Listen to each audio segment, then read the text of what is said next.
Welcome back to the LCS, coming to you live from Berlin. Before we get into our final matchup of the day, let's hear from you guys at home. Earlier, we asked you what European team do you think has shown the best strategy and execution this split and why? And here's what you had to say. The first one is from @Omega3711. He writes, SK Gaming has demonstrated suffocating control in each of their games. They didn't even falter with the sudden loss of an inhibitor. Well, everybody knows I'm an SK fanboy. It's what Reddit's been saying. I agree. I think that particular matchup was fantastic because when SK was doing the trade, they realized that they were going to lose an inhibitor, but they were going to secure a inhibitor as well. And I just think at the moment, SK's team play and decision-making is just a step above everybody else's. And it's showing they're still top of the table. The second one is from @ChiefRosie. Fnatic have definitely shown the best strategy and execution. For a newly formed team, their rotations and dives are so coordinated. Well, they did lose today, which is a little unfortunate for the tweet, but I think it still goes that Fnatic has shown fantastic rotations. Yeah, exactly. For me, Fnatic kind of reminds me of a Chinese team. Like you think of OMG, the do dive comps, and they always go in and they have such a good coordination. Even though, as it has been said, they've only been playing with one another for like a month. They just show so much trust into one another that this basically carries them into the games. Yep, absolutely. Thank you for sending those in. Remember, you can always add to the discussion on Twitter by hitting us up @LOL Esports and using that hashtag LCS. And now let's look at the game ahead of us, the Copenhagen Wolves versus Gambit. Starting up with the lineup for the Copenhagen Wolves, they are on the blue side in this one. Youngbuck is in the top lane, Airwax jungle, Soren mid, Freeze at AD carry, Unlimited as support, and their coach, Dentist. Well, if we look at the individual performances for this team, what we kind of looked at for the team to step up, Soren last week actually had a pretty good week. On the other hand, Youngbuck not feeling that well. Amazing. How do you think that he's been doing in the team? Lately he has been struggling. Quite frankly, the talent has been improving over the course of the last splits, and he is not necessarily bad because the social media is kind of hard on him. Let's keep it real. He's not bad at all. He's someone that did well in the initial split, but ever since then, the talent around him has just risen. And it's hard to keep up sometimes, and for him, he seems to be struggling at this point. Yeah, I completely agree. I think it's not a case of Youngbuck, going down in skill. It's that the skill cap has been raised and he's not remained relevant or equal. For the Copenhagen Wolves, they need to win this game because if they lose, they're putting themselves in that risk of the relegation, auto-relegation if you're tied for 10th. Trevor, we did see some clips of Soren last week. As mentioned, he did really well in his AD champ in Zed. Is that what they have to put all the money on for you in the splitting? I think yes, but not only that, because Soren proved he can do it, the team needs to work around it. Soren got some kills, he got some split pushing down, and the rest of the Wolves did nothing with it. So the key is not only getting him on that comfort pick and getting ahead, but taking advantage of the lead he's given you. Finally, what better way to talk about the Copenhagen Wolves' jungler than with amazing Airwax? How do you think he's been faring there? He's really aggressive early.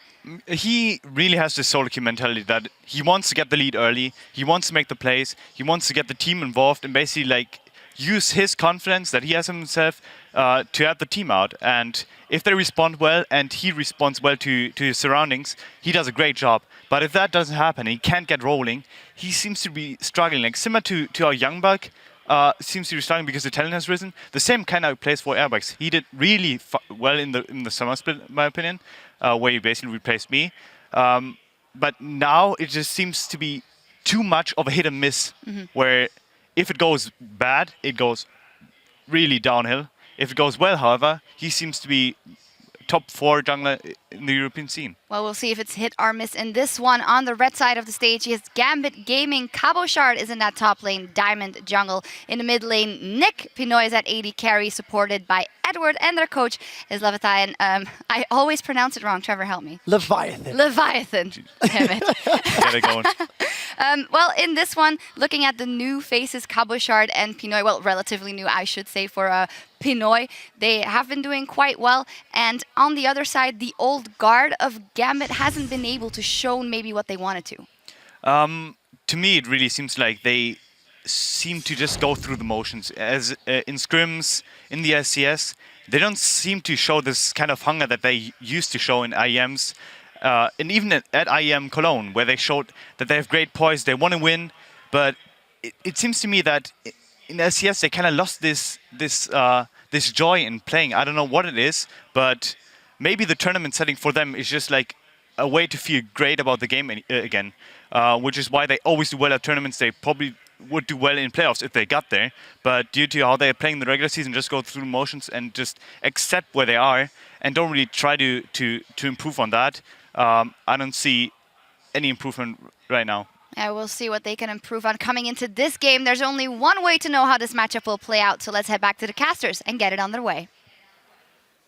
Thank you very much, Shocks. Now, Deficio, there have been some troubles for Gambit, but they've had a very, very rough schedule of late. Of course, they've had to play against not only Unicorns of Love, they've also faced off in the last week against SK Gaming, Fnatic. Yeah. I mean, it's a tough schedule, but you have to start somewhere. Against Copenhagen Wolves, this is their chance to get back into this. It's a must-win for both games. Yeah. Gambit they need a first win. They need something to get going. I agree 100%. And if you lose to the Copenhagen Wolves, who already is down in the bottom of the standings, you know you have a long way to go before you can really start climbing up this table here. And as Trevor said, you don't want to hit that number 10 spot because then you're automatically down in the challenger scene.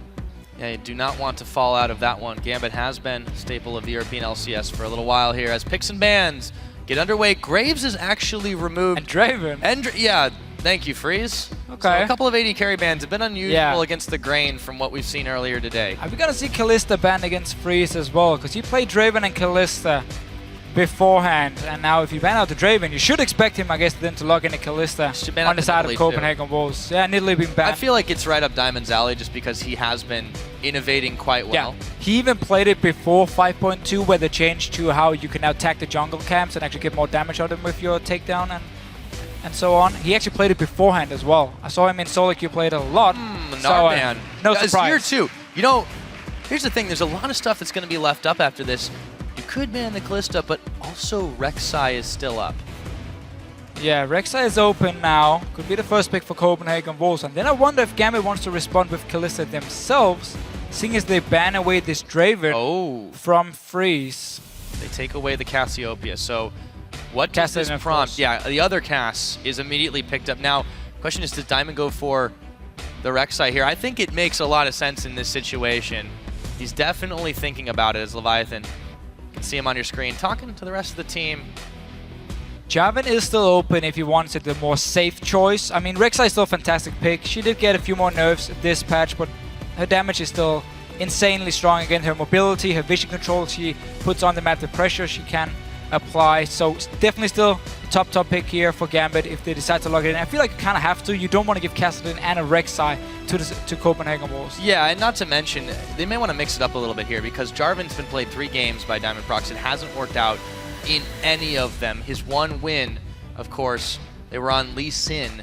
So, yeah, I think it makes a lot of sense to do it this time. They're going to let it tick down quite a ways and having a little bit of a laugh there with the Shaco, but I mean, yeah, we still, mix it up. Oh, Ahri too. We still also have so many power picks open right now, so it's not like any team is going to lack anything in that department. Instead, you go for the most comfortable picks for you. Ahri, we have seen her already today. She got the change, she got 5.2. Really, really strong pick. I would even say she's stronger than before, even though DFG is gone for her. She's no longer about instantly blowing up a target on her own. It's more about consistently have a lot of damage and just dance around these team fights here. Extra mobility from your Q, obviously. And also build a bit more tanky now compared to what we used to see from Ahri. Yeah, now Nick has had some trouble on these assassin-type champions. This will be the first time he's played Ahri in this split of the LCS. But I feel like this is probably the one that he can definitely do quite a lot of work on, considering the state of the champion, as you mentioned, and considering the way they're starting to flesh his team out. 2 very strong picks to open for Gambit. Yeah, and I want to see how, if Copenhagen will decide to put Kassadin in the mid lane, how the matchup actually will work out with the changes to Ahri. Normally, Kassadin has basically a fine lane, just sitting and farming. Again, the magic shield, all the sustain through potion and flask against an Ahri. I don't think it's going to change too much. Yeah, Airwax is going to lock in the Lee Sin while Jarvan was up, so he's preferring that one right now. They also take the Leon. A lot of Leonas today, really have been. Yeah. Let's see if it works a little bit better for Copenhagen Wolves than it did in that last game. Again, we see pretty much every support in Europe play these hard engage champions here, and seeing as Annie, they get a small nerf in this current patch, then Leona suddenly rises up as being the #1 pick, at least if we look at today. And then adding the Lee Sin, I feel like, honestly, this is just for Airwax to sit and help out this Kassadin pick. Make sure you get through the laning phase, maybe even get a kill or 2, and get your Rod of Ages, get your Hourglass, get your big power spike through those 2 items, and then suddenly you can really start actually making plays like we saw Nuke Duck do in the last game. So listen, honestly, just locked into so you can duel this Rek'Sai here, and you can make sure Kassadin doesn't get shut down. Yeah, I think it's a nice bridge there. And wow, the last moment, Pinoy's going to take the Lucian. I was wondering what AD carries were going to be picked, considering the number of bans that have been thrown at them relative to this game. Now, Freeze, Kalista is still open, and with Leona, there's quite a lot of inbuilt synergy there. Yeah, and actually, Kalista here, there's not really any hard engage from Gambit to really lock down the Kalista. You need like straight hard engage CC, like a Vi, Leona pick, maybe any support, like things that can actually flash stun onto the Kalista so she won't get to dance around and just kite you around in the team fight. So Kalista actually wouldn't be a terrible pickup here for the Copenhagen Wolves. They do have a very pick-focused comp already, so I wouldn't be surprised if they want some more safe wave clear maybe instead, because they already have the Kassadin being locked in. Yep. Looks like the Kalista though. The Kalista, that one's locked in. They're still thinking about the last choice. We did see a top lane Kennen being played by SK Gaming, and that was, of course, last week. Will the Copenhagen Wolves attempt to do it this time around as the timer ticks down on the final rotation of the Copenhagen Wolves pick ban? Looks like it is. It's a blind pick Kennen here, but he's a very safe laner. Obviously just relies a lot on his ulti. We saw Freddy last week played into a Gnar and really used the Kennen in team fight so well. Always managed to get multiple people stunned and obviously get them so low that the rest of his team could just finish everything. When I'm not expecting Kennen in the mid lane. I will say he's going to be top lane, but we're going to have to see what Gambit locks in as the last pick. Still worth noting, it's a technical flex pick here. But Gambit has a last-minute choice, and it's not an Urgot. I don't think it will be Urgot, but it will certainly be something. Gambit Gaming, they have a few options here. They could send the Lulu top and take another support.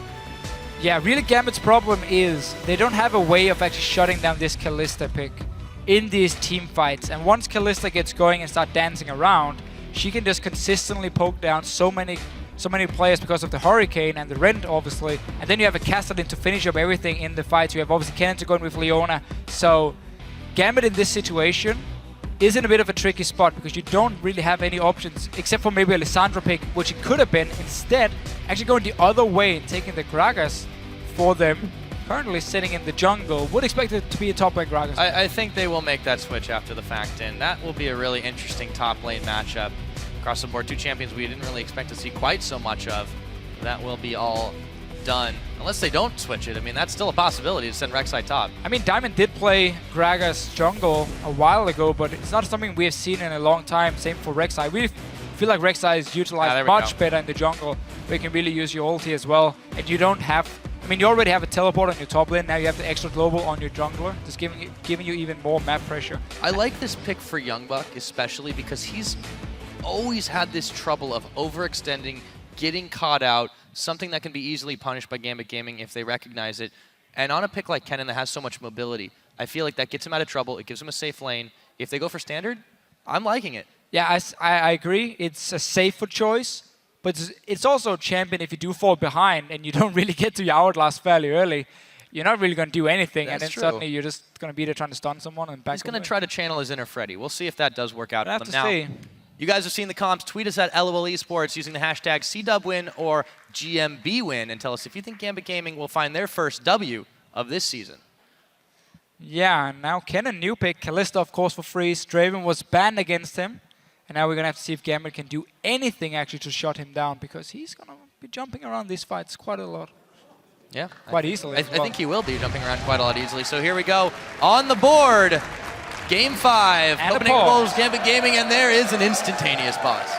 So looking here at Gambit's comp with this Gragas, we haven't seen Gragas top lane in quite a while. Back when we actually saw it being played, especially over in Korea, it was the likes of, you still went full AP, Rod of Age's first item, and then like a Death Cap maybe. You could go for Lich Bane if you wanted to split push more than actually straight up team fight. So I want to see how Coppershot is going to build in this game, because it's not like Gambit has lined up a lot of poke on their side. So we could see like a half AP, half tanky Gragas, and you have Rek'Sai and Gragas as the front line.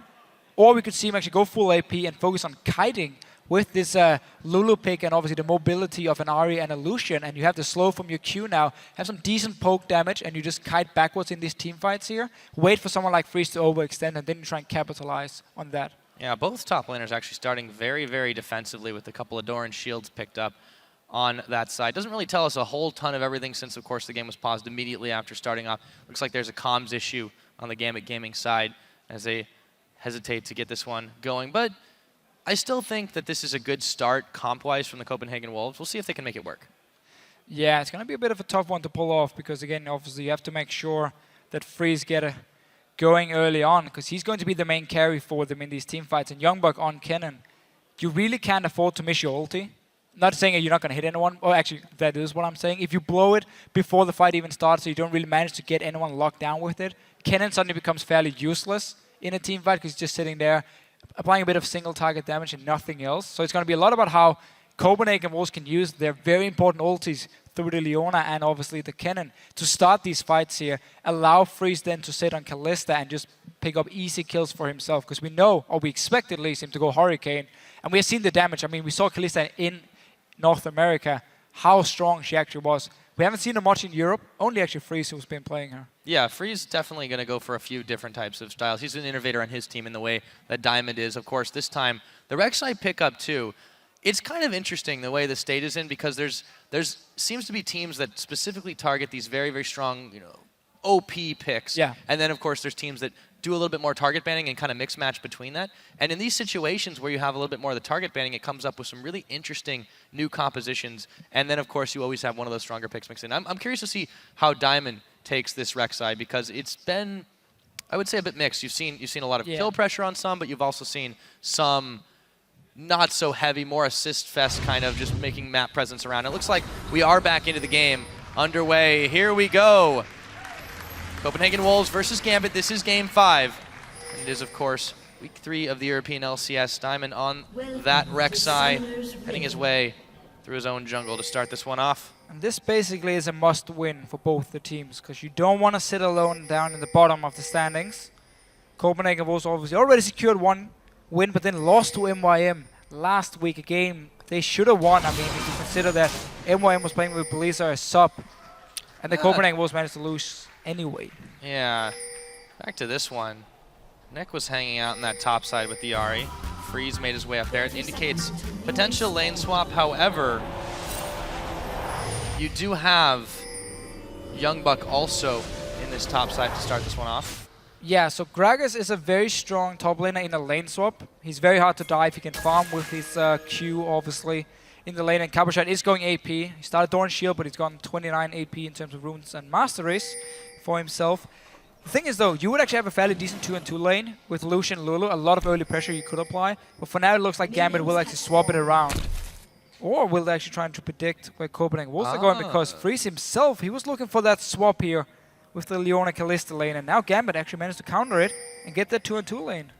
Yeah, Cabochard's actually just waiting for the moment to see if they're going to spot this one out. So Freeze making a move himself up to that top side, and now Unlimited is actually backing off. He should be joining the Kalista there. And you see the ward Gambit had placed in the lane, it just disappeared in the top lane now. They was just trying to spot if Copenhagen Wolves had Freeze or Unlimited move in to build up that big wave coming. This means there's not going to be any Freeze, but seeing as we're going to have a standard lane matchup anyway, it's just going to be about pushing it down because nobody started with the camp. Cabochard picking up this one for himself for the early level 2, and then he can actually go back to base, get a few more potions, teleport down to the bottom lane and already be level 2. Yep. Normal lanes, except they're just a little bit topsy-turvy here. As you see the start of this one, Cabochard does spend that teleport. Youngbuck will have a slight advantage on that one, but so early it doesn't really matter too much unless teams want to do something crazy like a really early dragon. So far, it doesn't look to be the case, as you see Pinoy and Edward giving what they can to this bottom lane in the top. Yeah, look at this lane up here again, straight onto Freeze. Lulu is so strong in the first few levels, he has a lot of damage. Leona will not be able to respond, and that's again why Gambit wanted his 2-on-2 lane, so they can really try and deny the Kalista pick some farm early on. Sadly though, Youngbuck is starting with a Thorn Shield. Normally you just do see a Thorn's Blade on Kennen to just get a bit more lane harass with his auto attacks here, but actually going for the very defensive route. And he's trying to stay pretty safe here. He is getting a little bit of poke on, but Cabochard has that level advantage. You mentioned he started the Krug earlier. Diamond is looking to come in here. A little bit of a land shark, riff shark, if you will. Making his way, Youngbuck. Oh, still a little bit forward. There we go. Gonna flash. Oh, he missed it. He flashes way too early, and Cabochard will pick him up. Youngbuck, not a good start to this game. No, and I feel like we've seen this before from the Copenhagen Wolves. They didn't know where Rek'Sai was starting, so they didn't know if Diamond was on the bottom side of the map here. Instead, though, fairly easy gank being set up. No flashes used by Gambit either. Just Youngbuck in the middle of the lane. You get the body slam, obviously the knockup from Diamond, and that's first blood for Gambit here. Yeah, Youngbuck, well, he's had some trouble in the KDA department. Second lowest in the European League right now. And it's actually behind Nick, and that might hurt him a little bit more for that not so prestigious title. Now Soren is in a little bit of trouble himself. Diamond really making his mobility known. Nick, flat charm, going forward, and they found Soren. Diamond picks up that kill. Yeah, Diamond really making some moves early on here. That was a nice little setup. He was waiting for that flash from Soren, and then he just followed, knocked him up, and then he knew there was a kill for Gambit again. Really, really good start by Diamond, showing this Rek'Sai power early on. And so far from Airwax, picking that Lee Sin to try and counter some of that early aggression. I've been in the right place at the right time yet. Diamond keeps making plays like that. We'll have to change the Rek'Sai music to the Jaws theme. Really, really getting aggressive early on in this game. Now Cabochard has still not so much level advantage just now, but he has pressured Youngbuck, who's actually keeping up in the farm. We'll take a look at that score, that vote. Definitely in Gambit's favor over Copenhagen Wolves to start this one off. Still very early into the game, but Gambit have definitely grabbed an edge to begin it. Yeah, perfect start for Gambit. You get the lane matchup you want. You get 2 early ganks from Diamond that all pays off. You're going to get a very early Rod of Ages on the Gragas here. We talked about how different build routes you can take on an AP Gragas, and we haven't seen him in a while. But Rod of Ages into just standard AP Death Cap, obviously an Outlast later on and so on. Void stuff has been the standard build. Would make sense in this comp when you have him and the Lulu together to kite somewhat long-range poke here, and then obviously the Lucian Ahri just waiting for these picks on their side. Very mobile comp from Gambit coming in. Every single guy can actually either speed himself up or dash around.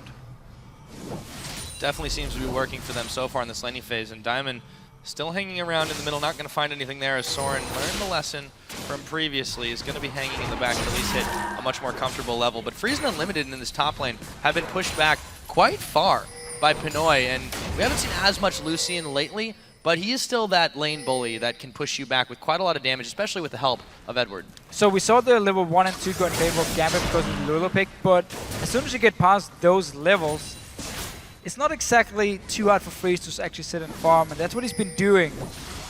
And actually is ahead in CS compared to Pinoy, who must have missed quite a lot of CS in this lane, otherwise he shouldn't be this far behind, because it's not like Freeze and Unlimited is trading back towards Gambit. Always the lane being pushed down towards them. Clearly Freeze just been doing a better job getting the CS. Yeah, he really has been getting a bit better of that one, you have a point, but all the same, it's definitely a little bit of a comfortable pick for him going on that Kalista right now. Cabochard teleports back down to the bottom side. Really no bones about spending that as soon as he can have it available again. Diamond still roving around. This time he clears out the Gromp. Already level 6 here. Yeah, this is danger zone. It's gonna be scary. There's no lane wards in the bottom lane, so you can sneak into the bushes. Remember, Cabochard has his ulti, and there's no flash on Youngbuck, so just knock him back with the ulti into the knockup of Diamond. And then Youngbuck is dead once again. We might have to go for the dive, because the lane is pushing in. Yeah, Diamond's debating how long he wants to hang around here, but Youngbuck definitely not taking the bait. You see after those 2 kills, Copenhagen Wolves just fall back to a very passive strategy in the solo lanes. Yeah, well again, you have no flash on the cannon here. You have no wards on the bottom side except for 1 in the tri-bush, so you just had to stay back from Youngbuck, and that's why also Gambit decided to back away, and instead actually took Edward and Pinoy from the top lane, swapped them down bottom lane, and instantly just went for Dragon before Copenhagen Wolves could react in time. So that's what they did use the push in the top lane for, because obviously Freeze wanted to stay and clear out the last few minions, and that's where Gambit had a few seconds in their favor to get this Dragon picked up very early on. And I like that. Diamond straight back to farm. Instantly back to farm. He didn't even have Smite available for that. Really nice opportunistic play and just capitalizing on the Wolves not really being anywhere to try and contest that. Airwax, you know, on this Lee Sin, he really hasn't done much of anything to start this one off. We haven't really seen him try to make plays. Now Nick does not get the charm connect, but he will find some more damage on his Soren. There he is, the dive in. Nick might have gone a little too far forward. Airwalks though, also very low. Soren going forward, and it is Airwalks who does finally come up and make the play.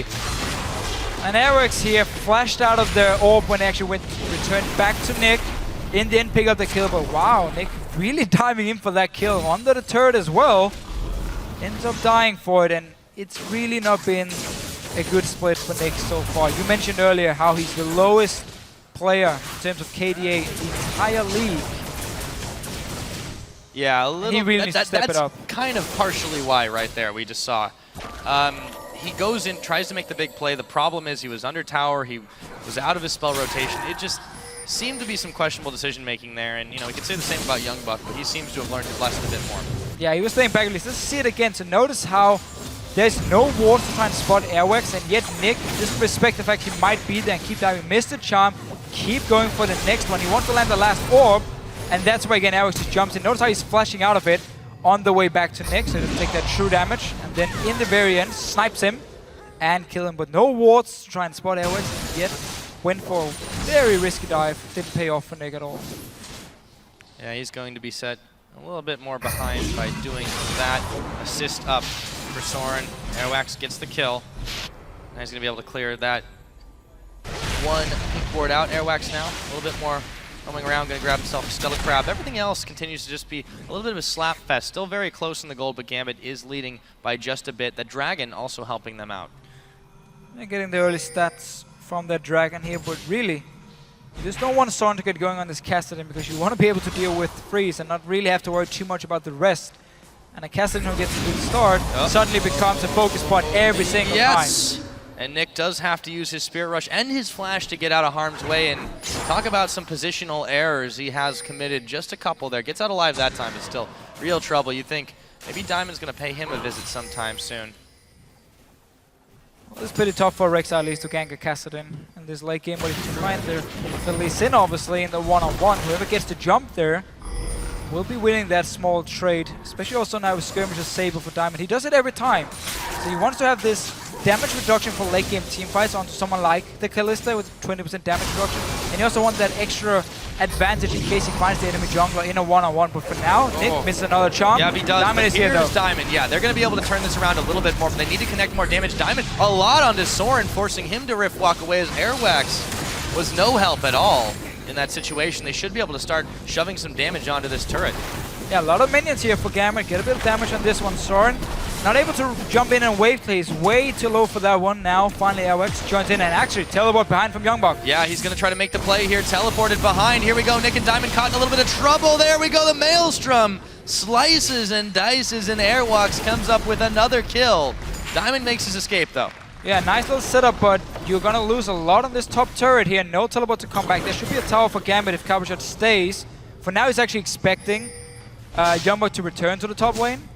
Just going to need the next wave before he realizes, okay, he's actually not. Should be able to take that tower and have teleport. Same timing actually, because Cabochard teleported to the ward behind way too late, had to cancel it, so actually wasted it for him. So this tower will go down. Or will it? Cabochard is slowly pecking away there. Youngbuck's missed out on a bit of farm. Okay, he's gonna stay alive, but it's so low, so basically you send out one guy to the top lane and you just push it down with Cabochard, and that's gonna be a turret. Yeah, it shouldn't be too hard. Now, Youngbuck has actually not done a terrible job of keeping gold relevant in this one. He is going for the early Zhonya's, as you mentioned, and of course a no-brainer there. Didn't really need it in that last engage, but he missed out on some farm, didn't quite pick up the kill. However, he's not in the worst situation that we've seen him in so far this split. No, and that's obviously despite him dying to the very first gank of Diamond when he was level 3. Then Youngbuck just stay back and play fairly passive after. This mid turret is taking a lot of damage though, and also the top turret is very low, so there's 2 outer turrets here Gambit can pick up very easily and get that global gold lead that they want to get, because when you play Ahri as well, you want to abuse that mid game where you are so strong and where you can create these picks with the charm, and obviously you want to make sure Freeze isn't allowed to sit there and get his Hurricane, get potentially his BT or his Blade of the Ruined King, depending on which one he decides after the Hurricane itself will be the BT from Freeze in this game, because we know how strong he is in these team fights on the Kalista. And he's got a little bit more attack speed with the daggers as well. So still going to have quite some time before he ramps up incredibly effectively. But the Copenhagen Wolves aren't doing too terrible of a job. They are going to lose another outer turret, though they actually send 2 members here, Diamond and Cabochard, to finish that one off. Down it goes, splitting the gold between them. And now Copenhagen Wolves are looking to try and line up a Dragon here, and there is actually a good window of opportunity to take this. It's 15 seconds until it comes back up, clearing away the Rek'Sai tunnels before they start to shove in on this mid tower. Yeah, that was very important by Copenhagen Wolves. As soon as they saw two guys top, they actually walked down towards with Diamond. He's coming into this mid lane. That tunnel they did manage to clear. Got the rest though to try and stop Diamond from actually coming to this Dragon. Notice Capo shot after taking top turret, walking from the lane, so it's going to be a 5 versus 5 here. Yeah, didn't have his teleport available. He does think the long way, but Gambit now, they've been able to defend successfully. Copenhagen Wolves a little bit greedy to try to grab that tower. Aren't going to be able to get this Dragon for free at all if they can even secure it. Big Orb of Deception on Airwax and Unlimited now. Prey Seeker as well to try and zone them out. Sentinel going to hopefully spot away a little bit. Not much before it goes down. Here comes Soren diving in forward, but he might have overstepped his bounds. Has to flash away Diamond. They're going to center on Unlimited. Here comes the cannon. Do they have the damage? A big barrel knocks them all back. Pinoy takes down Airwax. There will be no smite available for this one. Do the Copenhagen Wolves disengage? Not quite yet. But Diamond is also incredibly low in this one. Very risky Dragon for either team to attempt to take. Hesitatingly back away. And Gambit just going to be happy with that one kill. We saw in this team fight here how the cannon ulti basically can be useless. When you engage onto him and he's not able to go onto your backline here because Copenhagen Wolves weren't feeling confident of taking the fight, Youngbuck just had to pop it and only deal some damage to Diamond, and that was basically it. He has no Hourglass yet, so he wouldn't really be able to do too much. And Gambit gets a kill for it, defends the mid lane, but Dragon is still alive at this point. Yeah, Youngbuck really needs that little bit of extra gold. He's about 100 away from that needlessly large rod, but they've not been able to grab any towers. And on the other side, Gambit, they're going to get that last outer turret courtesy of Pinoy and those minions. Yeah, and with Gambit winning the laning phase, and actually every single lane, it means they've gotten all these towers down now and have a big gold lead. If you look at just 15 minutes in on 3,000, he has 0 turrets from the Copenhagen Wolves, haven't been able to do anything other than sit back and just farm. Gambit gotta push the edge here, push the advantage. You have the Lucian, you have the Iris, you have a strong mid game already, Gragas of course as well. Can't forget about him. Yep. The Wolves. Saves and get the Dragon. They're going to try to fight this. Yeah, Diamond actually, here we go. Tried to steal it away. No, it's not going to be enough, but Unlimited going to start the fight off anyways. Gambit able to disengage from that one with just a little bit of poke from the Copenhagen Wolves. Another Dragon goes over, actually surprisingly bloodless. There was no ulti from Youngbuck here, so he wasn't able to do anything in the fight. And we just saw Leone go in, and then when you feel like, okay, we can't get the right engage, so we just pull her back out, obviously, with the ulti from Kalista. But mid tower is in trouble. Youngbuck teleporting in to defend it. On a minion just behind, and he doesn't even get an auto attack in. Gambit have grabbed that one easily. They're actually trying to bait this one out a little bit with Diamond. He would seem to be indecisive. Does take a bit of damage for his trouble, but they've still managed to grab quite a lot. Yeah, you see the disengage from Gambit here. You have the Gragas barrel. Of course, you have Lulu to slow down whoever is chasing you. This was basically just Gambit having the better position on the Dragon towards the mid lane. So as soon as the Dragon was down, they could just quickly rotate there, take a tower as well, even get the teleport from Youngbuck. So you're going to have that global advantage now for Capuchat to put some pressure on the top lane, and then potentially TP down in case we have a fight going on. So far, Gambit winning out in this early game. Just haven't been able to do anything to Freeze and Kalista, who's been farming really well. Yeah, still got to defend this mid turret. Copenhagen Wolves really need this gold, and they should be able to secure it. There it goes. Poked down at the end. However, still, that is their first. It's going to be a bit of a climb back, as there is a 3,000 plus gold advantage sitting in Gambit's favor, not to mention a couple of dragons and several towers they've been able to get. Yeah, now we have to see if Gambit has improved from the last few weeks, because they tend to be a team who doesn't really invest into vision control, who doesn't win through strategy, just through basically brute force your way into the enemy jungle, find the pick, go to the dragon, take a team fight, win that one. That's how they won IM Cologne, obviously beating CLG in the final. But here in the LCS, they have been punished for the lack of warding on the map. Now they have 4 ping wards just being picked up. I like to see this from Gambit. It's a good move. Knowing you are stronger at this point, get into the enemy jungle. Not the jungler, that would be wrong. Get into the enemy jungle instead. Place down these wards here, deny vision from Copenhagen Wolves, and whenever Freeze is sitting in a side lane farming or Soren, go towards them, kill them, take the turrets here, push down every single lane, set up these slow pushes, and that's how you need to kind of freeze out the Copenhagen Wolves. Well, on the enemy jungler's side, Airwax has really been the standout in picking up the kills. I don't even know if they really needed to secure them that way because those couple of instances he's been involved and picked those up. I feel like the money could have been better spent giving it to Soren or giving it even, over to someone else in that situation. So Copenhagen Wolves are in a bit of a rut here, just not being able to really make use of their comp to the best of their abilities. Now, for now, again, the Copenhagen Wolves just want to farm. You have your Hurricane completed now on Freeze, meaning his team fighting potential just went up quite a lot here. Big power spike for him. He needs the BT as the next item. He needs to sustain, he needs the shield, so you can play more aggressive here. Jump around and obviously get the ring stacks. Now, here we go, going towards Pinoy. Yep, he's actually caught in a pretty bad spot himself, and no team will be able to get to him just yet. Actually, heal is popped. He finally goes down as Freeze picks him up. Diamond was there a little bit late. Wild Growth to keep him a little bit bigger. Here comes Cabo Shard. Do they have the damage? Airwax a little bit low. Exhaust is down on Soren. Rift walks away Unlimited, burning his flash. Summoners all over the place. Do they have the damage to finish off Unlimited? I think they do, and the Leona death count continues this week. Yeah, not a good week for Leona so far, but Pinoy right here should never be able to die. You are the stronger team at the moment. You have just placed a few wards. You saw the Copenhagen will clear those wards, and yet Pinoy, he just kept pushing down. All alone, ends up, of course, dying.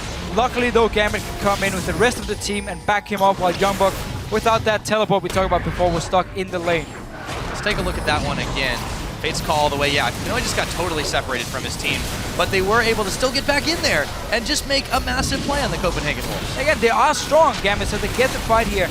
Nick obviously still sitting in the mid lane, but Diamond tanking it up. Cabochard with the Rod of Ages on this Gragas here, able to do a lot. And just basically grind out the Wolves, get that last kill, but still, Pinoy should never be caught out right there. You should be the one with the vision control. You should be able to see Copenhagen Wolves move around and not suddenly lose randomly, you just do 80 carry down. Very true.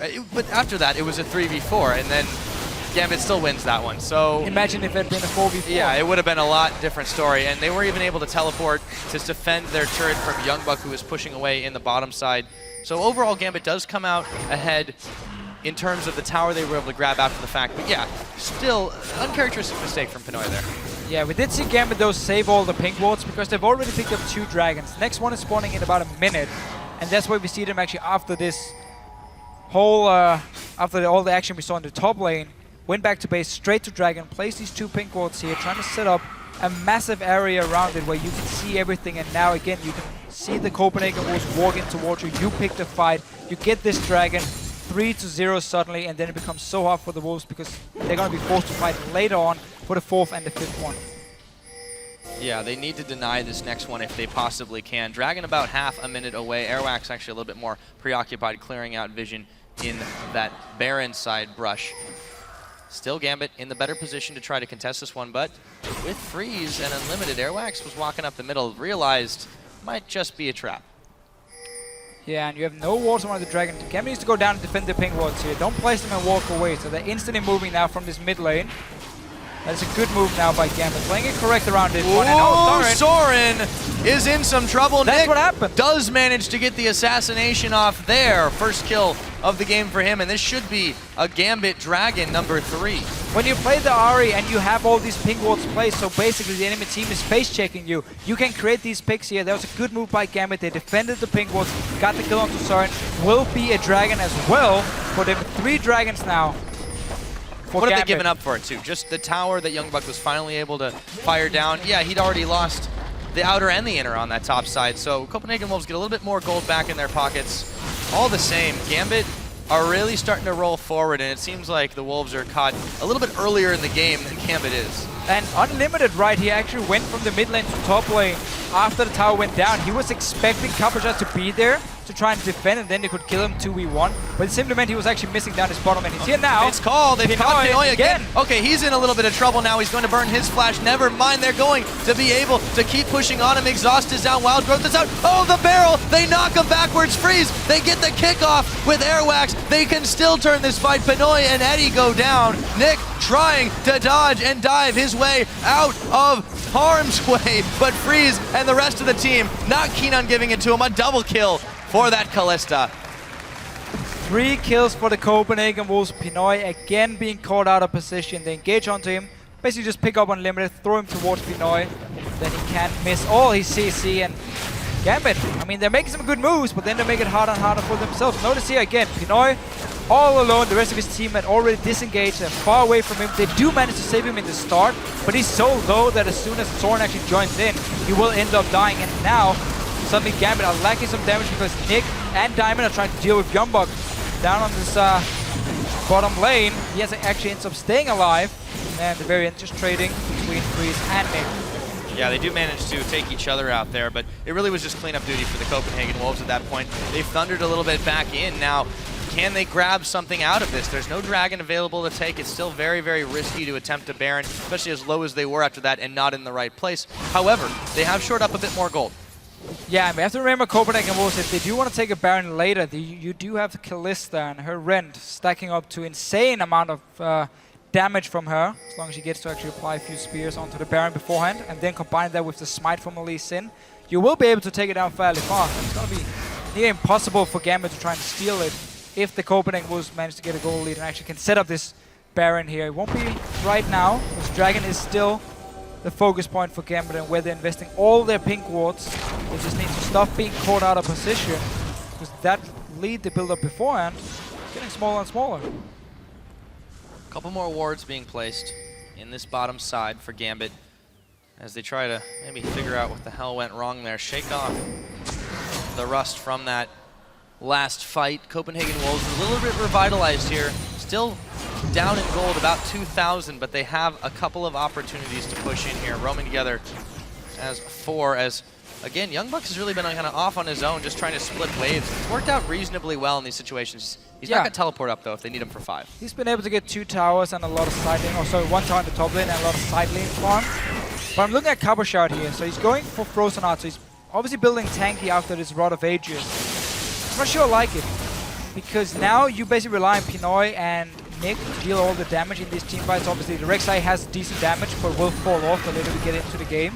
So now you're all about this double damage threat of Nick and Pinoy, and there's enough dive potential from Copenhagen Wolves to always take out one of the carries in the fight, and suddenly the Gambit lineup won't have enough damage. They will never be able to assassinate Freeze, and AP Gragas combined with the likes of Inari would have been able to jump in and kill him in every single team fight, but no, actually going for the tanky style. Yeah, for a second we lost something, but the turret got blown up after that. You see Nick now pushing down the bottom side, trying to do a bit of a split of his own, while the rest of Gambit, I don't know if the collapse would have been recommended. There were only 3 members really there. So you'll see them back away now. Looks like the Copenhagen Wolves have successfully fended that one off. Gambit a little unsure what they wanted to do.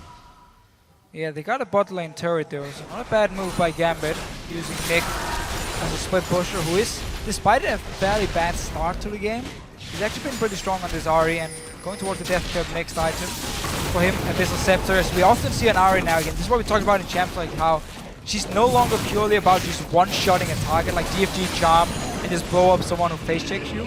It's more again the consistent damage you can do in a fight, and that's where Abyssal Scepter, getting that extra tankiness and obviously reducing MR from the Copenhagen Wolves really works well on her. Dancing around with that extra mobility from the Q as well in 5.2. Building up pretty close to that death cap as well. Needs still about 300 gold to manage it. However, Copenhagen Wolves doing a good job of pushing out the waves, or at least pushing them back when Gambit is making it happen. And, you know, this has kind of settled into a bit of the stalemate. This is sort of what we were seeing in the earlier part of the season and in the preseason, where it was sort of wait for Dragon, go get Dragon, wash, rinse, repeat. Yeah. And not the first time we've seen Copenhagen Wolves just sit back and farm after falling behind the laning phase again and again and again. They have to just sit back and try and take what they can get. And honestly, we have to give them credit. They do a very good job of actually getting these picks. Whenever the enemy team makes a mistake, in this case it's been Pinoy twice being caught out now, they've gone for him, they've killed him every single time, got their kills onto Freeze as well, so they've been able to kind of claw their way back into the game. Like we saw against H2K, it was the same deal, and again they have a very, very strong late game combination of obviously Kalista and Kassadin together, and with Gambit going for this tanky Gragas, they will only have that double damage threat, which is going to make it hard for them to take down either Soren or Freeze in the late game fights, which will be a big problem for Gambit. Definitely will be. Now Cabochard teleporting in. They're going to ping this one out and immediately set up. See if they can take the fight. Dragon now live. They checked right into the barrel. Might have been a little overzealous there. Soren going to work on clearing out. Dodges all the damage, actually, from Nick. Nicely done, but Soren has to spend a little more mana to rift walk his way out of danger. On the Scuttle Crab Shrine, if Copenhagen Wolves can make Gambit fight here, they have the speed advantage. Yeah, and that was a very important pink ward Soren just killed, because that's the ward Gambit would use. Like, oh, they're going in. Oh, wow, they didn't quite connect where they wanted to, and Diamond, he's in a little bit of trouble. He's going to get the Wild Growth on, but how much damage do they have? Unlimited, going extremely low, able to keep himself alive as Cabochard lumbers his way up to the side. No damage connecting, Youngbuck comes in. This is such a sloppy fight. Unlimited, finally going down to Pitoy. They flash out, they've traded 80 carry for support. That's not over yet though. Diamond flashing his way back. I'm surprised he held on to it as long as he did. No, and is that going to be it? Yep, goodbye Grumpy. Goodbye, Grump. So 1-for-1 again. I mean, these team fights, nobody really wants to commit, or they're missing the crucial skill shot. Cabochard came from behind, had to just back away instantly. Diamond is rejoining from base. Oh, they lay the charm. Goodbye, Airwax. Eddie picks up that kill. Diamond procs, after backing for just a moment, comes right on back. Gambit should be able to take this. Airwax isn't here, but still, the Copenhagen Wolf, they're going to try to do something. He's going to go right in the middle. Can they find Edward for the damage? Looks like they managed to secure their 4th dragon as well. Diamond in some trouble. Can he stay alive? Freeze, charmed up, trying to escape. Nick, not quite enough damage to pick him off. As soon as I say it, Freeze goes down. They're able to pick up even more. Soren Nick is so low now. Youngbuck should be able to mop him up, but he's just caught by the charm. Nick will finally die, and a barrel to seal the deal. My barrels. I mean, I'm not even sure what's going on anymore here. Fight in the jungle first, then teleport back. Obviously, Rek'Sai ulti. Dragon went over to Gambit. That's the important part here. And Nick managed to get a double kill as well. So in the very end, Gambit can be fairly happy with that fight. Let's see it again. So they go on to Diamond first of all, throwing Unlimited, missing the first ulti. And they don't really want to go for Diamond because they know he's going to get the shield, the Wild Growth and everything from Eddie here. Notice Cabochard on your minimap. He's coming behind, but he's a tank Gragas. He's not going to kill anyone. So Freeze, still full HP. Youngbuck's ulti doesn't do anything. Exhaust, and he was basically out of range. In the very end, he gets a good flash in. But sloppy fight, I mean, I think the Grump is doing more damage than half the members in this game here, or at least in this team fight. Still staying alive. Soren. Not really sure whose side he was on. No. I guess it must have been Gambit because Airwax finished him off. Yeah, this is just a little bit awkward now. Diamond eats a Solar Flare and the Fate's Call. They're actually going to get a catch onto him here. They do have quite a lot of chase potential. Can they take down Diamond? They finally can. This is right by the Baron pit. However, still dangerous to start this one up, even without the charm available. Soren, out the smite available, excuse me. Soren eats a charm on that one. And Gambit are going to be able to stall this one out, but it's just gotten so messy from both these teams. You said it before, I'm not even sure what's going on anymore. No, not the first time we saw Gambit being caught out either. But Copenhagen Wolves have been very good at using this Leona-Kalista combination. You get that extra range for Leona by picking her up and throwing it towards whatever target you're trying to catch. And then obviously Seventh Blade, ulti, everything. So the Wolves have been able to punish Gambit again, but they have to worry about this 5th dragon coming in about 5 minutes time. Have to fight, but they were staying. The reason they started the dragon after actually going 1-for-1 in the team fight in the jungle was because again they knew they had to pick up that 1 dragon. That's why teleport back as well from Youngbuck. Gambit managed to secure it, which was the big deal in that one fight. Yeah, so 10-10 is the kill line. It's only about a 2,000. Not the skill line. That's a little bit different. Score is the kill. I can't even talk what's going on in this game anymore. 4 dragons to Gambit ahead of the Copenhagen Wolves. That's really been making all the difference for them. But when they've been caught out and just missing a lot of these skill shots on both sides, it's really a very, very awkward set of team fights that we've seen coming out of them. Now, Gambit have all the inner turrets. Copenhagen Wolves only have the outer ones. But if Copenhagen Wolves can win a team fight, can force Gambit to fight on their own terms, they can start to turn the tables there. Yeah. But you got to think, you're 0-4. You really, really want this win. They're not going to make it easy. No, of course not. It's been a close game. I mean, we see the goal here, 2K in favor of Gambit. It's all about those dragons and not limits. Charmed up here. Freeze does have his ulti. Worst case. Oh, yep, Cabochard. He's actually going to throw the barrel. Whoa, Fate's Call to keep his support alive. Limited has been targeted quite a lot in these fights. That did hurt the engage though from Copenhagen Wolves because normally they use it very offensively to throw Unlimited onto Gambit, and this time they won't be able to do it. It also hurt the disengage, though, from Gambit as the barrel was thrown. So True. It all depends on which one's coming back up first. I think that'll be Gragas.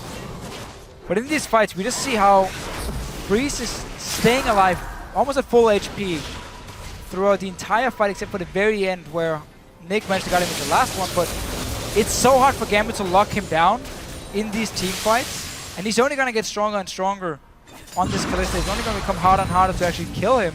And obviously full late game, we're going to see him sell that Hurricane, probably get a Phantom Dancer instead for just the maximum damage output he can do.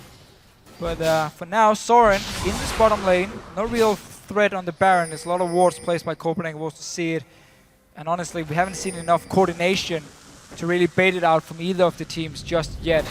Gambit waiting for that last dragon. They want to pick it up, and the Copenhagen Wolves already starting to set up a few wards around it.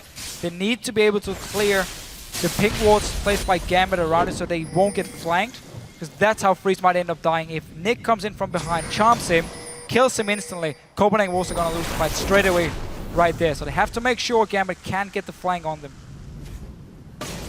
Certainly going to try. Now, Copenhagen Wolves have a couple of scaling threats. You mentioned the Kalista, Freeze. Soren is also one of those. And Gambit's composition, not necessarily the best for extremely long, drawn-out games. They won't clear the Scuttle Crab away. It's still a minute until the Dragon does come up, and now they're on the chase.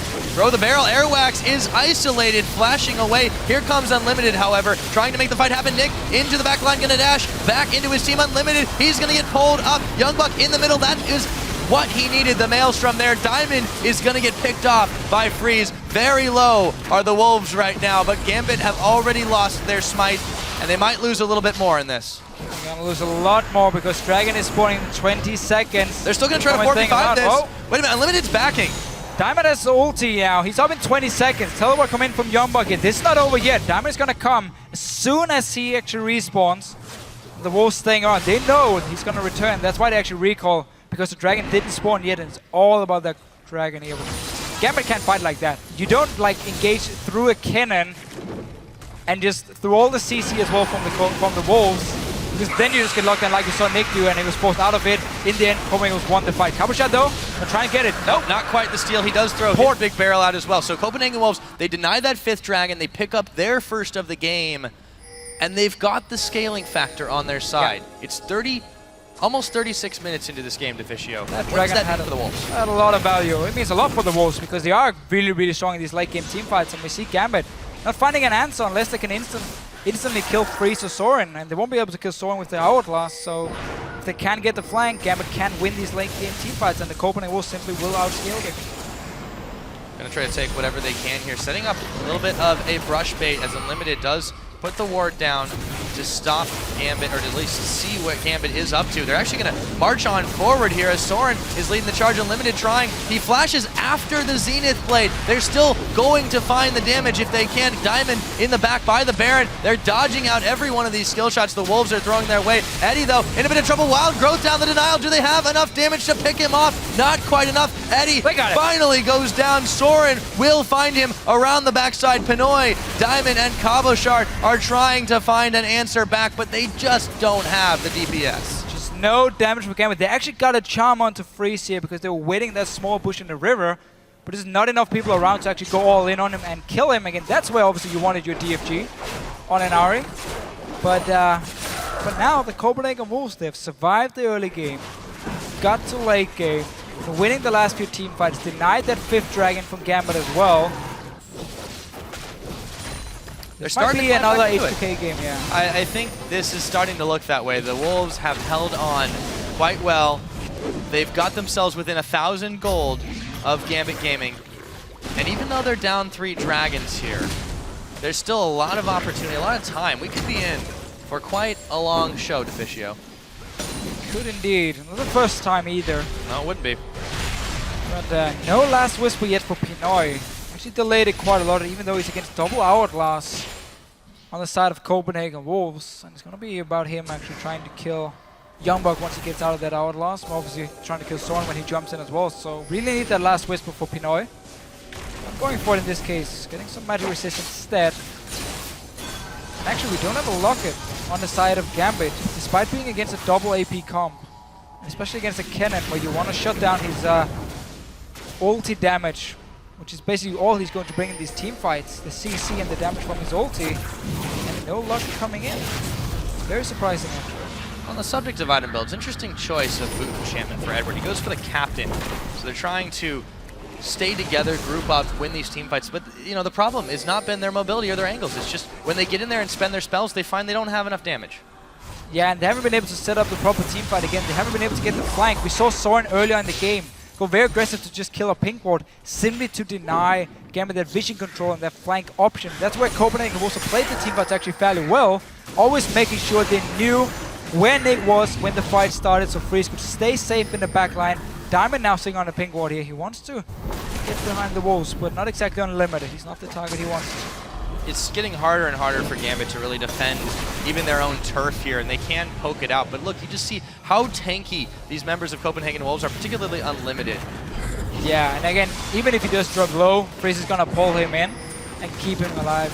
This Captain's Enchant on Eddie you talked about before is a little bit surprising. It's actually forbid a kiting from Gambit. Oh, unlimited. Oh! Pulls him in.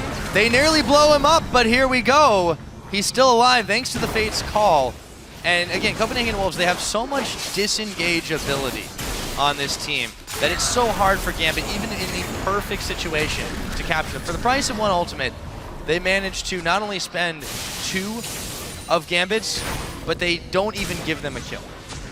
Yeah, and the Wolves didn't even lose anything because they actually had set up a big minion push in the bottom lane. I guess they lost the pressure on the Baron, which is annoying enough, but they kept it.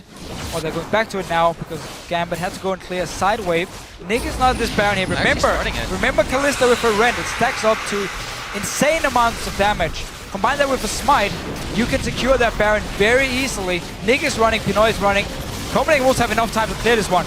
Gambit have to Wait do this for the damage. Here comes Diamond. He's going to go in there, try to make it. No! Smited away by Airwax. Edward is in a little bit of trouble. So is Diamond. Kabashard will make his great escape, but Diamond is not so lucky. The chase is still on. Soren trying to dash his way out of the barrel. Still eats it, but not quite enough damage there. The Wolves managed to secure that Baron as well as a kill. 40 minutes into this game, and they've got themselves a gold lead. This right here is why it's so important that you set up these slow pushes in the side lanes late game, because that big wave being built up had Nick going over to wave cleared, and that bought enough time for the Copenhagen Wolves to go in and take the Baron. However, Gambit should never been in that situation. You have teleport on a Gragas. Once you see that wave being built up, you send him bottom lane already so he can clear it out in time before it becomes a problem, and this happened. But Diamond here goes in, tries to smite steal it, but against Rend and obviously the smite from Airwax, it's nearly impossible for him to get this Baron. He goes so early into this pit too, and they just try to double up on the damage, but the Rend procs combined with that smite, you're right, just so much damage. You had to try to make the play, but at this point the Wolves are just starting to get more and more ahead. And Gambit, they don't have the focus, they don't have the single target burst. They can't really do much now that we've entered the late game. And if the Wolves pick up another Dragon, it's getting really, really worrying for Gambit. Yeah, simply being outskilled. But Diamond did the only thing he could do. You have to go in early against Kalista because you know she's going to do like 2k damage or 1500 damage on their Baron. So you have to go in early to try and steal it. But this Dragon here, again, Gambit looking for the 5th one. Yep. Can they get it? It's a bit risky by Copenhagen Wolves to start it. It's going over, nope. With the Kalista, Rend procs, they're able to do it unlimited, and Soren a little bit low in this one. And they again can disengage this, but here comes Airwalks. They go right back in for round number 2. Where did Eddie go? Back to Fountain for him. Nick is going to pick up a kill, or excuse me, he is going to pick up a kill, but is he going to stay alive? Yes, he is. A double, in fact. So they do get a 2 for 3, but again, the Dragon goes over to the Wolves. Still balls in their court. Yeah, again, deny that 5th Dragon from Gambit from the Copenhagen Wolves. Let's see it again. So they actually start up the Dragon here. Again, you have the Rend stacks from the Kalista, so they feel like they can secure it. But does allow Gambit to get a bit of poke onto them. And then engage. Kabashard again, he's full tank Gragas, not the target you want. And before they actually see Eddie being a little bit overextended, then they go for him. But they leave Nick alone, they leave Pinoy alone in the start. Let's just see it again. Onto Eddie and Nick here. Nick managed to dash away, I believe. And Pinoy, for now, trying to clean up. And actually in the end, Gambit winning the fight, but lost the Dragon again. And obviously Freeze just dancing around like he wants to on this Kalista. Yeah, it's going to be so hard to touch Freeze, and he's been really standing out quite a lot. There's also the ever-present threat of Soren. You know, he's so mobile at this point. The Lich Bane on. Whenever he gets his Zhonya's on, even if you jump on him, it's so hard to finish him off. Also, Young Buck's been getting more and more effective the more the game's gone on as well, able to get right in the middle of these fights. I feel like that was a bit of a questionable re-engage from the Wolves, but even though they traded 3 for 2, they got the Dragon. It's not the end of the world, and there's really nothing Gambit can take off of that. No, exactly. Gambit has to go back after anyway. And now once again, let's look at the side lanes from the Copenhagen Wolves. If they want to start pushing up, gotta get them side lanes going. Top 1 is actually dead even at the moment, and Cabochard this time around going down to stop the push early, make sure the wave doesn't get built up so the Wolves can go and take it and push the top lane or bottom lane territory with it. Now the Wolves towards the mid lane, but there is quite a lot of defense there from Gambit Gaming to push this one off. Looks like we're at a bit of a stalemate for now. However, the Wolves still having a pretty strong team fight. The real threat now seems to be on Nick's Ahri. If he's able to keep alive and keep kiting around, there's just a lot of sustained damage potential if he does manage to get into the back line. Airwax, not keen on giving that one to him, neither Unlimited. Gambit's going to have to back away. They can't push too far out. Yeah, all Copenhagen was did here was just buy time because Soren actually went bot lane, got the wave pushing, and now you can see them rotate from mid to the bottom side. So they know they can't just straight up walk in and just kill a tower. They have to respect the damage from Gambit, and obviously only Kalista will be able to take it down. So that's why they're waiting again for the side lanes. Look at them on the minimap. Top lane is building up, bottom lane as well. Look at that gold graph, though. For the longest time, Gambit was in the lead, but we saw it dwindle just at the 40-minute mark. And this is a problem for Gambit now because they're not reacting to the side lanes, which means Copenhagen Wolves can now move over there, take the big wave, get quite some damage on this tower. Only Pinoy is here to try and wave clear it. And obviously with... No, actually Priest was staying behind for no reason at all, so they didn't get any tower damage. Yeah, Pretty sure why Priest was not following his team here. Bit of a misstep here, but all the same, the Wolves have time on their side. Gambit's time is starting to run out. And here we go, Eddie. He might be a little bit sooner for that one. He does get away, he's forced to use the Wild Growth on himself. The Wolves have a chance to push this one in, not the largest of minion waves. However, it'll do for now if they want to take it, though. Nick, Diamond in the threatening position, chasing them off yet again. However, there's still a lot of minions up on the top side. Yeah, those minions should be able to take the tower, at least do a lot of damage to it, while Copenhagen will keep Gambit busy. Cabochard is moving up there, opening up a potential dive from the Copenhagen Wolves while he has to teleport down, which obviously takes the 3 or 4 seconds. But Soren is too low. Again, you don't want to risk it. Wild Growth from Lulu. Yeah. For now, Gambit can use the teleport to actually defend. Obviously, Copenhagen Wolves have to go back. We're going to have to wait for the next Baron. Or the next Dragon. Or the next Dragon. I mean, we could see Gambit try and trade the Baron for the Dragon. And just have Copenhagen Wolves set up the vision again around the Baron, get it, and then at the same time Gambit walk straight down, pick up the 5th Dragon, and then you won't be stronger in terms of pushing because of the minions. Oh, sorry, split pushing because of the minions. But you're gonna have that 30% tower damage. You're gonna be stronger in the team fight because of obviously the extra AP and AD, the true damage you do, and that's how Gambit could then potentially look for a late game team fight, win that team fight with the 5th Dragon, and that's how you secure the game. Because otherwise, the fights will just keep going like we've seen the last 20 minutes. Copenhagen will dictate the map, dictate the fights, and it's all about them. Yeah, this has been a pretty interesting day of matches. Kind of surprised that after watching how short the Elements game was, this one is the one that ends up going really, really long. So normally we'd see a lot of that kind of stuff switched around, but the Wolves are adopting this slow and steady strategy themselves. After finding themselves very, very far behind in the beginning, they've evened up the gold, dead to rights here. Dragon's up in 30 seconds. If they can grab this 3rd one, they've got an extra mobility on their side. But actually, they're able to push on this bottom right now while the rest of Gambit are occupied with the Baron. This is an interesting trade scenario. Yeah, this is not smart by Gambit. You're going to basically allow Copenhagen Wolves now to get inhibitors in the bot lane and open up here. Even Eddie. Yep, Eddie's already down. Cabochard, can he even get away? No. 3 members with the Baron buff. Soren is going to pop his hourglass off. Do they have the damage? Not quite. This inhibitor is open for business. Can the Wolves finish it off? It looks like they'll have the damage. Gambit on the ropes here. Even though 3 members have the Baron buff, it'll help them counteract the siege a bit more, but they gave up a lot, you're right. Yeah, and they won't get the Dragon either because Copenhagen Wolves are going to go down and take it now. I don't think that trade was worth it for Gambit at all. What you had to, basically what you've been doing for the last few minutes is just sitting on wave clearing and not allowing the Copenhagen Wolves to take down these towers for free. So you could actually force them again to try and break into your base where you can get some good poke, maybe punish them if they overextend, and instead, by Gambit taking their Baron, you lose again the potential 5th Dragon, and you just lost your inhibitor. Yeah, Gambit's still roving around the map trying to grab a little bit back. They do secure that blue buff for Nick Unlimited, though, leading the charge of the Wolves. And Gambit are scattering from the pack. Lichbane for Copper Shot now. That's not going to do him a whole lot in terms of damage output. I mean, obviously there's the Gragas combination where you have obviously your W, Drunken Rage, get the extra damage, you get your Lichbane proc, but he's never going to reach anyone in the back line on this Gragas, so I actually feel like got another pause. Once you commit to the tanky route, stick to it. I mean, get him maybe a Thornmail against the Kalista. Lichbane this late, it's not going to do him a whole lot. Yeah, I feel like they've been a little bit backed into a corner here because, you know, the last time we saw Gragas, this was a bit ago, of course, in the top lane, it was a little bit more focused on the soft CC. You know, you said the Iceborne Gauntlet being picked up. Of course, that was a very early item.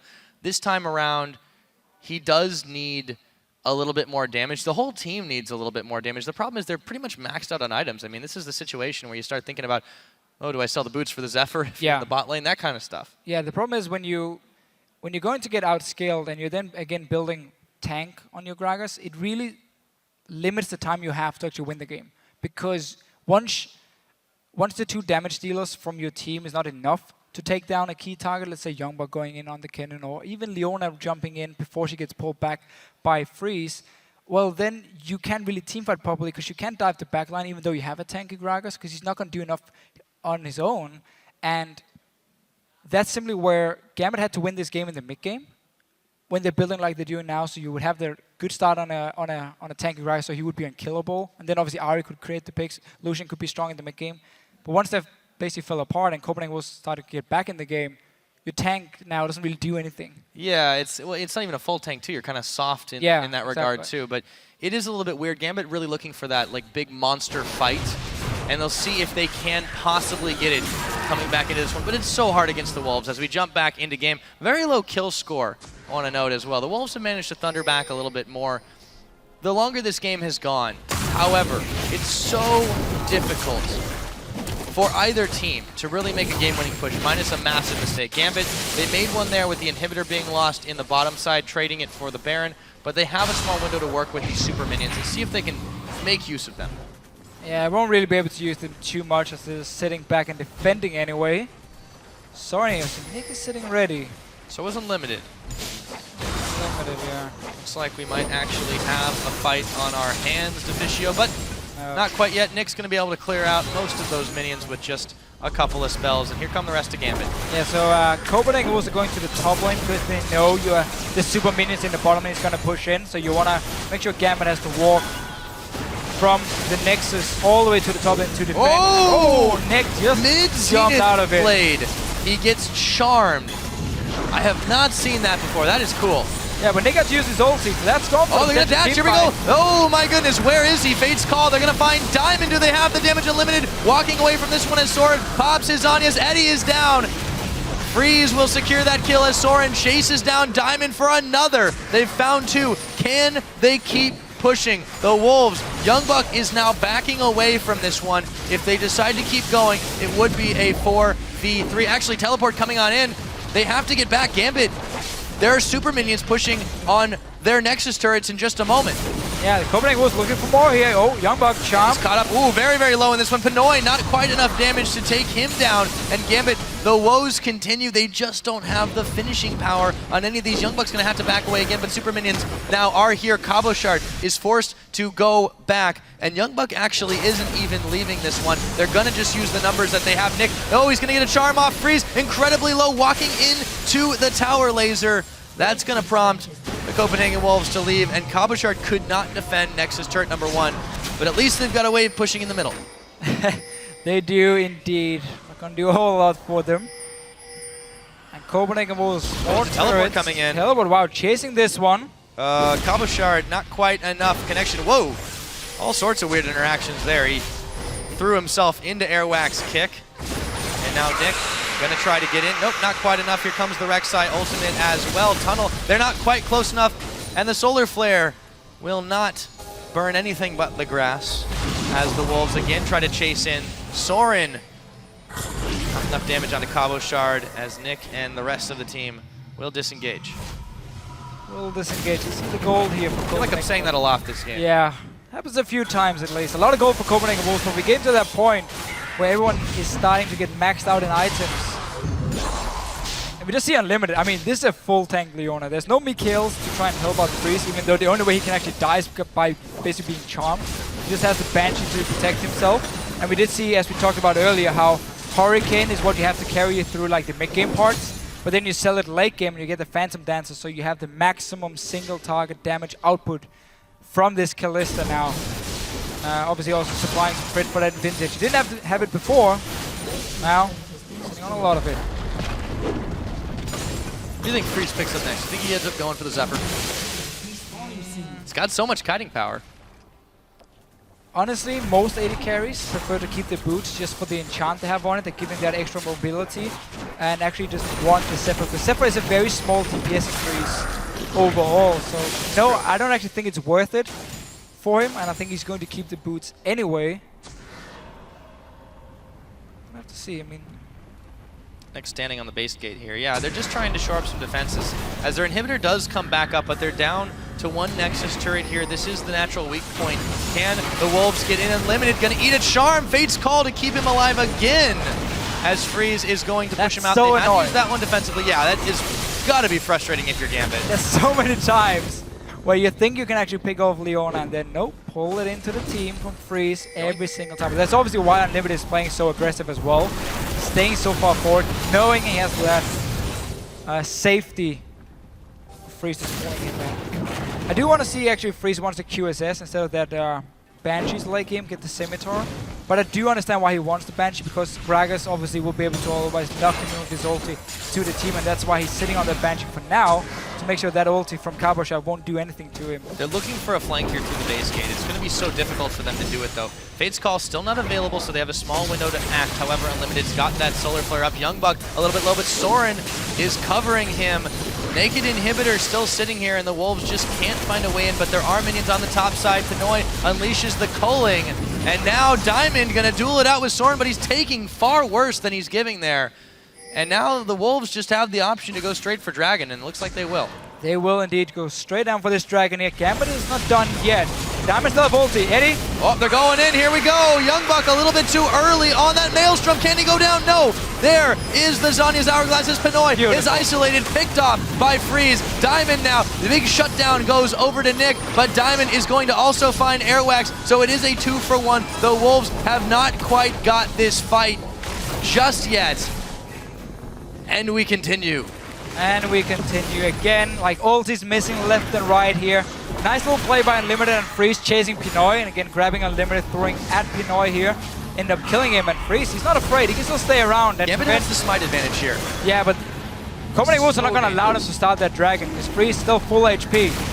They're going to try it. Diamond's going to worm his way in to the pit, see if they can actually do something here. While Unlimited has ulti again. Yeah, Unlimited, he's just about ready for it. It looks like as soon as the proc will be available. Fate's Call is not quite up. Here we go. The Solar Flare, the Dragon, all forgotten as Soren is going to go golden, and there is going to be Copenhagen Wolves peeling them off the Dragon. It goes down to Freeze with the Ren proc, no smite required, and he pulls Unlimited, pushes him onto Cabochard. Can they take this 2v3? However, so far, they're making it not look too bad. Freeze, shut down Diamond and Nick. They'll find the double kill. They've got the ace. The death timers are so high. Youngbuck and Airwax are about to come back up, however, and nobody on Gambit. They can't really do much with this. No, again, it was all about that Dragon. So you saw Freeze stop hitting Gambit and just go straight for that Dragon. Pick it up 4-4 now. We're going to have 9 Dragons in this game. And honestly, first time we see Gambit get to Freeze. They got the kill. So again, let's see the fight. So Freeze is staying around with Unlimited and Soren because he's still on full HP. It's all about that Dragon. Don't give the 5th one over to Gambit. They go in once the Solar Flare was ready. Pick up Eddie here, but this managed to get Nick. And that's when now Freeze is tanking the Dragon, tanking Diamond as well. And you just see him putting focus on that one. Back away in the very end, but Cabochard will have his ulti again. ends up killing Freeze after he gets a kill. And now, down to Pippi in the left corner, you see Gambit starting their Baron. Yeah, actually nearly finishing it. It looks like they will manage to take that one down. Pinoy actually getting the finishing strike on it. So Gambit again buying themselves some time in this game. It is 4-4 in Dragon. The gold, well, we can talk about it, but at this point, it just doesn't matter. No, I mean, again, we are so close to full items on all the carry champions in the game. On every champion in the Actually, game. yeah. Just about. Unlimited, just fully stacked up on this Leona. We're going to see Alexius coming in. I do have a feeling we might have to wait a good 5 minutes for next Dragon. And then whoever gets the 5th one really get the edge, then I can try and close out this game.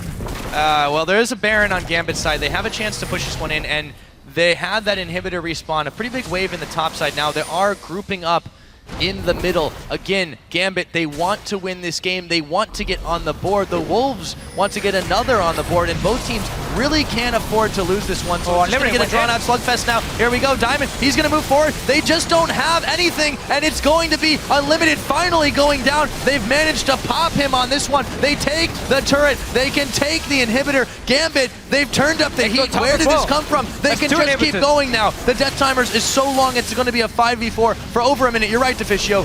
They can take this out and get 2 in one fell swoop, and Copenhagen Wolves can't do anything about this. But what on earth did the Copenhagen Wolves just do? Youngbuck was running from the top lane, and they just randomly throw Unlimited into Gambit. Start a fight without being 5 guys in the late game.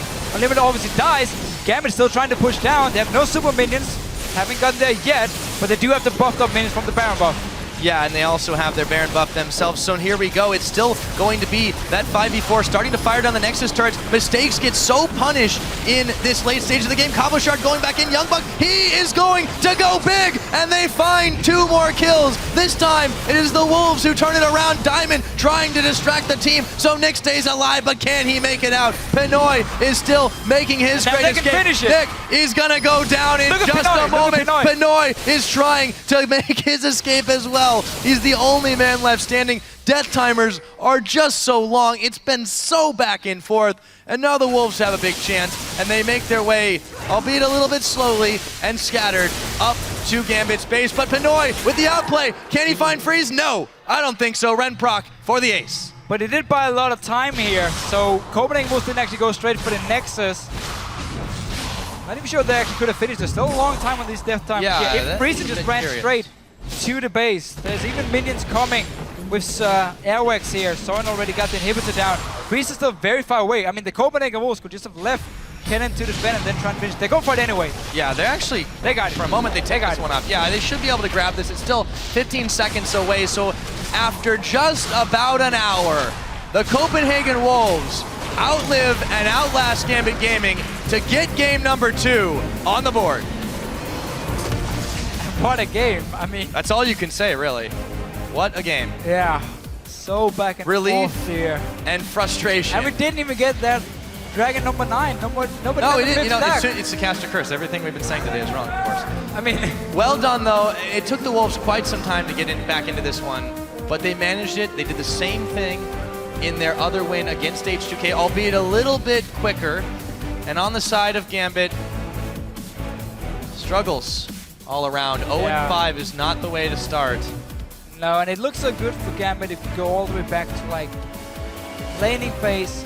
They won every single lane. They got 3 outer turrets down. They were like 3 or 4k gold ahead. It looked great. And then suddenly, Pinoy gets caught out twice. Diamond gets caught out.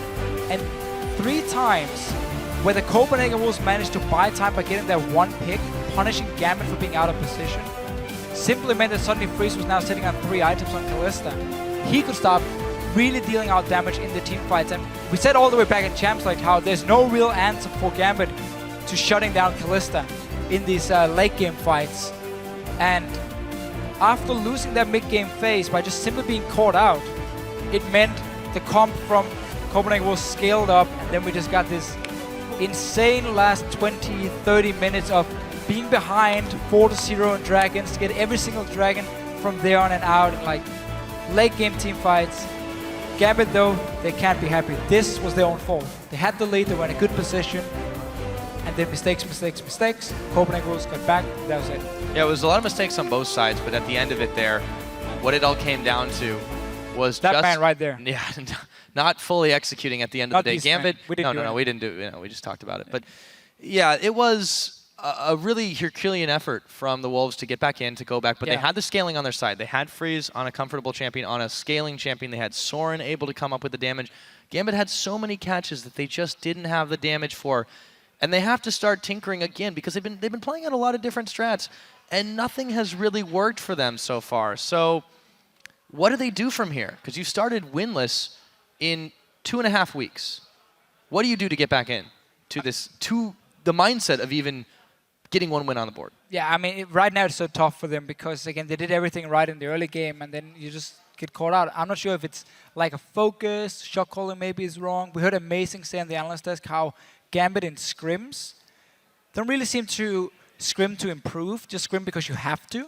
And that's obviously a thing they have to change. We know Leviathan has joined the team as a coach. He was there last week, and I talked to him before the game. He said, we need more time. I mean, there's so many things we need to fix, but we have good players. We trust in the players we have on the lineup, and we know with more practice, a few more weeks, as long as we can maybe secure 1 or 2 wins and don't fall too far behind, then we can still come back and go towards the top 6 spots. But I mean, looking at Gambit right now, it's not looking good. There are too many individual mistakes for them, and as a team, they just seem to basically fail late game when it comes to strategy and how to execute whatever comp they do have.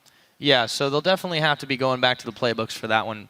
And really, props to the Wolves for coming out on top, but Gambit really held on as long as they possibly could with a composition that just didn't really work out into the later stages of that game. Yeah, I'm talking about Copenhagen Wolves. We have to say, it's not the first time we see them fall far behind early on and then have to claw their way back. H2K, they managed to do it. Back when H2K didn't know how to actually finish the game. Now Gambit was the same deal. And obviously the Copenhagen Wolves in the games where they play, I'm going to say against better teams, they get punished for falling so far behind early on and will never really get back in the game. So that's still a big, big problem for them. They have to consider what's going on. Are they picking weak laners? I don't really think so in this case. You had the Kennen, Kassadin matchup into Ari is fine. Airwax was on Lee Sin, but he made 0 plays in the early game. So clearly for Copenhagen Wolves, a lot of things is going wrong early on, which they have to fix because you can't rely on Soren and Freeze to carry you late game an hour into every single game. Yeah, we'll have to see how they change it up as well. But a win on the board is still a win on the board. Now it's time to head back to the analyst desk to break down the Copenhagen Wolves win and wrap up the day. Thank you very much, Pyra. We're joined here by Unlimited. You say breaking down the game, but where do we start? Because what a game that was. Unlimited, maybe it's easiest to go to the beginning of the game in your picks. You had the Kalista Leona lane going on, but you ended up versus Lucian Lulu, which was kind of a pain. Tell us about the lane swap in the beginning. Well, the Lulu Lucian is kind of counter pick to our lane, so we want to avoid it. But Gambit played really smart. They had Ari in top lane brush for some reason, so she ruined our plans. And she found out Freeze, and then we didn't know what to do because we didn't know what they're planning to do. So I just recall, and the moment I recall, we saw them both. We saw them top lane, so it was too late. Is that where your problems early came from, you think? The fact that you were planning on doing that lane swap and not being up against that lane, and then all kind of went downhill for the early game from there? Yeah, pretty much. The game plan was to lane swap, and everything was based off that. So when we didn't, no one knew what to do. The vision was horrible, and yeah, Joey paid for it. Yeah, talking about Joey paying for it, like you had 2 early game deaths, obviously, like on both Soren and on Youngbuck. Like there should have been some kind of preparation. Like, why do you guys seem to struggle throughout the early game phases while picking up to mid game and late game and actually outplaying teams through rotations, through team play? Well, it's just more fun. Oh god. Comic relief, we need that after that long game. No, but honestly, there must be something because it is a pattern for you guys that you guys know how to play when it comes down to the wire. It just takes a while to get started in every game. Well, I think it goes back to the plan because we had a solid plan, really good. We would definitely win the game if we followed it. And then the fact that we couldn't lane swap ruined everything. So everyone forgot what they're doing and stopped warding. I don't know, stopped caring about jungler probably. And yeah, one thing led to another. Also, Gambit managed to rack up 4 dragons in that time, which I knew you guys had your eye on. At what point did you realize, well, they're going to try everything to get that 5th dragon? And it kind of seemed like you were baiting them and playing around that. Was that then some kind of a plan? I wouldn't say so. We were just desperate. When we saw 4 dragons, we're like, okay, we can't let them have the next dragon. We are stronger in team fights, so we just face check everything. Like, if I face check a charm, then Kalista just pulls me out, so we just go in and stop them from taking the dragon, whatever it takes. Yeah, you had like a lot of situations where you basically had it coming down to a smite fight. Were you just trusting Airwax, or was it just like to actually go for broke? We had Kalista. It's a secret weapon. She does around 2k damage to Baron, and I guess 1k to Dragon, so we practice smiting at the same time with using Kalista E and securing everything. See, going exactly as planned, Unlimited. There you go. Almost. No, but congratulations for you guys. That is another win on the board for the Copenhagen Wolves. And is it happy for you to see Amazing again? Because you guys were old buddies back in the Copenhagen Wolves. Yeah, it's pretty fun, but I would rather see him as a player in LCS, so I hope he makes it through. Thank you. Because a few days ago or yesterday, he almost didn't make it and he scared us, but I scared myself like that first game. Let's not tap back into that. Don't want to talk about it. Don't want to talk about it. Just drift away. All right, but congratulations, Unlimited, on that win for the Copenhagen Wolves. Turning to the standings halfway through the week, there's only one team that remains undefeated, in the LCS, and that is SK Gaming. They top the tables and 5-0. Right behind them are Elements and Fnatic at 4-1, with the Unicorns of Love rounding out the top 4 at 3-2. Meanwhile, Gambit Gaming still winless at 0-5 at the bottom of the table. Amazing, and well, telling off this game, it's just not going well in any lane. Yeah, it seems to be really that they don't, like, even if they win the early game, they just don't know how to continue the game, how to keep the game flow going, which is so irritating because they used to be the ones that like came back from 8k down. Like remember season 3 words when they had a 6k disadvantage versus Vulcan and they came back from that. They just don't seem to have the same poise anymore, and it's really hurting me as a fan, because I used to be someone that admires like Diamond Prox, that admires Edward, that admires Alexei, and the 2 guys remaining are really seem to be like hurting.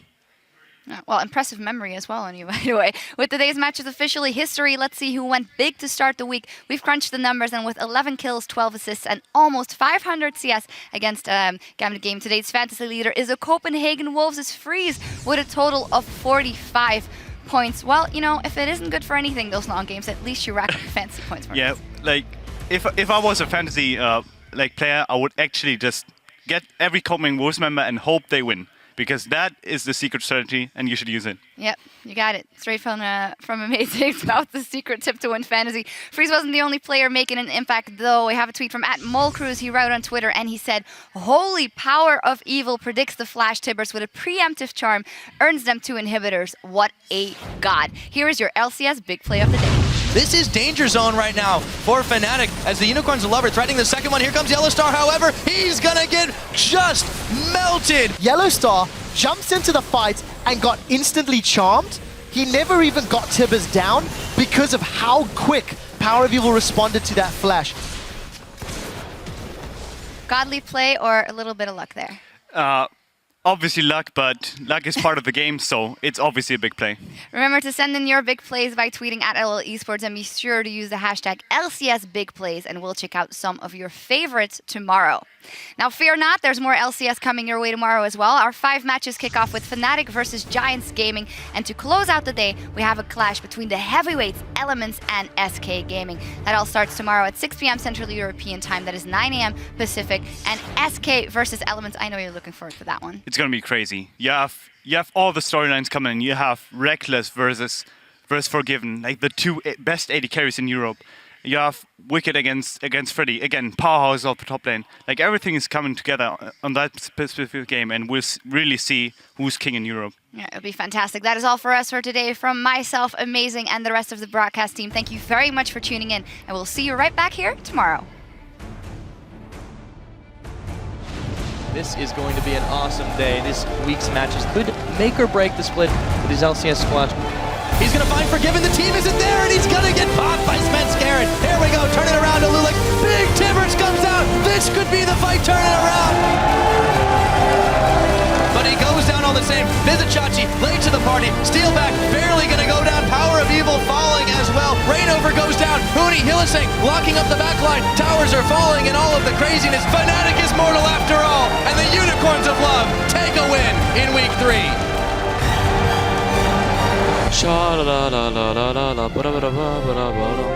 Wrong season. Up here, that's the blue light. No, it's not. Yes. It's No not blue, way. man. Are you Yes. joking? I can't see if something is blue or not, man. I love it.